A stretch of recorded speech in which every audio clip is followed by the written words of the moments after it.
आज मैं आपको साइकोलॉजी का वो सीक्रेट बताने वाला हूँ जो गवर्नमेंट छुपाती है, जो रिसर्च पेपर से डिलीट किया जाता है और जिससे जानने के बाद आप दुनिया को सेम नज़रिए से नहीं देखेंगे।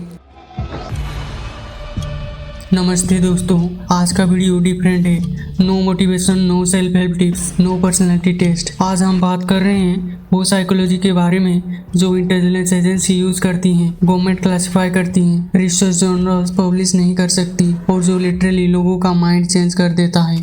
Central Intelligence Agency against the American citizens and the decades of secrecy used to conceal them. Comment section में बताओ, क्या आपने कभी माइंड कंट्रोल के बारे में सुना है? टाइप यस या no. Let's dive in. Chapter 1, the origin project MK ultra.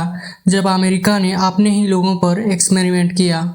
Story शुरू होती है 1950s में। कोल्ड वॉर चल रहा है। अमेरिका को लगता है सोवियत यूनियन लोगों का माइंड कंट्रोल कर रहा है। CIA का एक ऑफिसर अलेन डोलेस एक कॉन्फ्रेंस में प्रेस हुआ। उसने कहा, सोवियत ने माइंड कंट्रोल टेक्निक डेवलप कर ली है, हम पीछे हैं, हमें भी कुछ करना होगा। एलेन डोलेस जो 1953 में CIA के डायरेक्टर थे। 13 अप्रैल 1953 CIA ने प्रोजेक्ट MK अल्ट्रा को अप्रूव किया। इस प्रोजेक्ट के कोड नेम थे MK ultra, MK delta, MK चिक्विट और MK नोआमी। इनका गोल था माइंड कंट्रोल, ट्रूथ सीरम और बिहेवियरल इंजीनियरिंग। अब सुनिए इस प्रोजेक्ट के अंदर क्या क्या किया गया, और याद रखिए ये सिर्फ वही चीजें हैं जो डीक्लासिफाइड हुई हैं। बाकी डॉक्यूमेंट्स 1973 में CIA डायरेक्टर रिचर्ड हेलमन ने उन्हें जला दिया, और जो डॉक्यूमेंट बच गए थे वो 1977 में फ्रीडम ऑफ इंफॉर्मेशन एक्ट के जरिए पब्लिक हुई, लेकिन सिर्फ पार्शियल। चैप्टर 2, दी मेथड्स। कैसे लोगों का माइंड रीराइट किया गया। MK अल्ट्रा के अंदर कुल 149 सब प्रोजेक्ट थे। अब मैं आपको उनमें से सबसे एक्सट्रीम प्रोजेक्ट्स के बारे में बताता हूँ। Method 1, drug experiment. सबसे पहले LSD एक्सपेरिमेंट्स। कई लोगों को बिना उनकी नॉलेज के सोशल सेटिंग्स में LSD दिया गया। फिर आया ऑपरेशन मिडनाइट क्लाइमैक्स। CIA ने सैन फ्रांसिस्को में ब्रोथेल सेटअप किया। वहां आने वाले आदमियों को बिना बताए LSD दिया जाता था और उन्हें 2-वे मिरर्स के पीछे से ऑब्जर्व किया जाता था। सवाल ये था, क्या LSD किसी इंसान से सीक्रेट उगलवा सकता था या उसके दिमाग को कंट्रोल किया जा सकता है। इन विक्टिम्स में mental patient, prisoner, drug addicts और हटा के कुछ CIA एम्प्लॉय भी शामिल थे। एक विक्टिम थे फ्रैंक ओल्सन जो CIA साइंटिस्ट थे। उन्हें बिना बताए LSD दिया गया। सिर्फ 9 दिन के बाद वो एक विंडो से गिर गए और उनकी मौत हो गई। साल था 1953।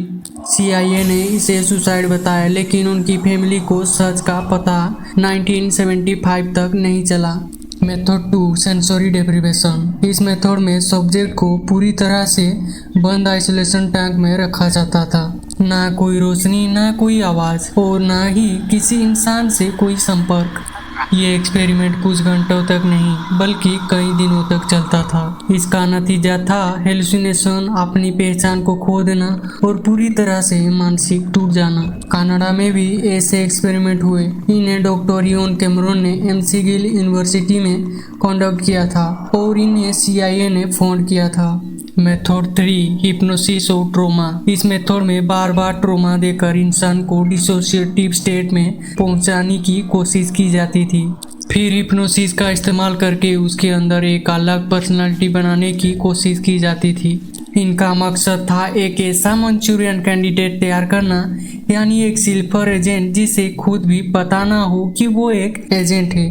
ये कॉन्सेप्ट बाद में 1959 के नोबेल और 1962 की फिल्म दी मंचूरियन कैंडिडेट में भी दिखाया गया, जो कुछ हद तक उस दौर की असली रिसर्च से परिचित माना जाता है।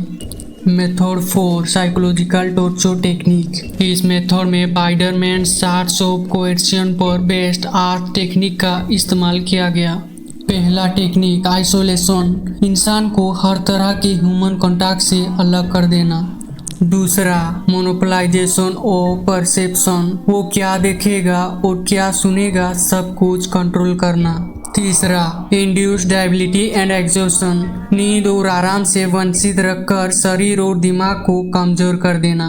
चौथा, थ्रेट्स, मौत का डर या फैमिली को नुकसान पहुंचाने की धमकी देना।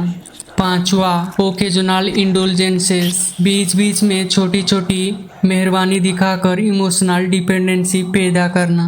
छठा, डेमोस्ट्रेटिंग ओमनीपोटेंस, ये एहसास दिलाना कि सामने वाले की ताकत इतनी ज़्यादा है कि उसका विरोध करना बेकार है। सातवां, डिग्रेडेशन, इंसान की सेल्फ वर्थ को पूरी तरह तोड़ देना। और आठवां, एनफोर्सिंग ट्रिवियल डिमांड्स, छोटे छोटे और बेकार रूल्स मनवाकर उसकी इच्छा शक्ति को धीरे धीरे खत्म कर देना।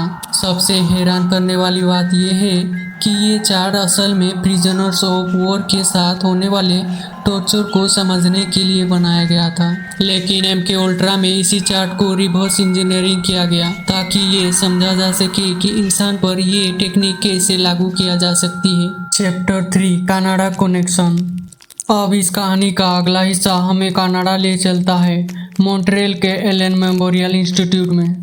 यहाँ एक मशहूर साइकाट्रिस्ट थे, डॉक्टर इवन कैमरॉन। मेडिकल दुनिया में उनकी बहुत इज्जत थी। वो अमेरिका साइकाट्रिस्ट एसोसिएशन के प्रेसिडेंट भी रह चुके थे, लेकिन दुनिया उन्हें जितने मशहूर डॉक्टर समझती थी, सच्चाई उससे बिल्कुल अलग थी। बंद दरवाजे के पीछे वो CIA के लिए एक्सपेरिमेंट कर रहे थे। CIA ने उन्हें रिसर्च के लिए $75,000 से भी ज़्यादा की फंडिंग दी थी, और इसी फंडिंग से कुछ ऐसे एक्सपेरिमेंट हुए जिन्होंने कई लोगों की ज़िंदगी हमेशा के लिए बदल दी। इस एक्सपेरिमेंट का नाम था साइकिक ड्राइविंग। डॉक्टर कैमरॉन का मानना था कि अगर किसी इंसान की पुरानी पर्सनालिटी को पूरी तरह तोड़ दिया जाए तो उसके दिमाग में एक नई पर्सनालिटी डाली जा सकती है। सबसे हैरानी की बात यह है कि इनमें से कई पेशेंट सिर्फ डिप्रेशन या एंजाइटी जैसे छोटे मेंटल हेल्थ इशू के लिए हॉस्पिटल आए थे। फिर शुरू होता था एक्सपेरिमेंट। स्टेप 1, पेशेंट को इतनी हेवी ड्रग दी जाती थी कि वो हफ्तों और कभी कभी महीनों तक बेहोश की नींद में रहते थे। स्टेप 2, उन्हें नॉर्मल ट्रीटमेंट से 30 से 40 गुना ज़्यादा इलेक्ट्रोशॉक थेरेपी दी जाती थी। स्टेप 3, जब वो बेहोश होते तब उनके कानों में एक ही रिकॉर्ड मैसेज हजारों बार रिपीट किया जाता था। स्टेप 4, मकसद था उनकी पुरानी पर्सनालिटी को मिटा देना और उसकी जगह एक नई हेल्दी पर्सनालिटी बना देना। डॉक्टर कैमरॉन इसे डीपार्टनिंग कहते थे, यानी इंसान के दिमाग को बिल्कुल साफ कर देना। लेकिन इसका अंजाम बहुत खौफनाक था। कई पेशेंट अपने ही बच्चों को पहचान नहीं पाते थे, कुछ लोग अपना नाम तक भूल गए, कई लोगों की बचपन से लेकर शादी और करियर तक की सारी यादें हमेशा के लिए मिट गई।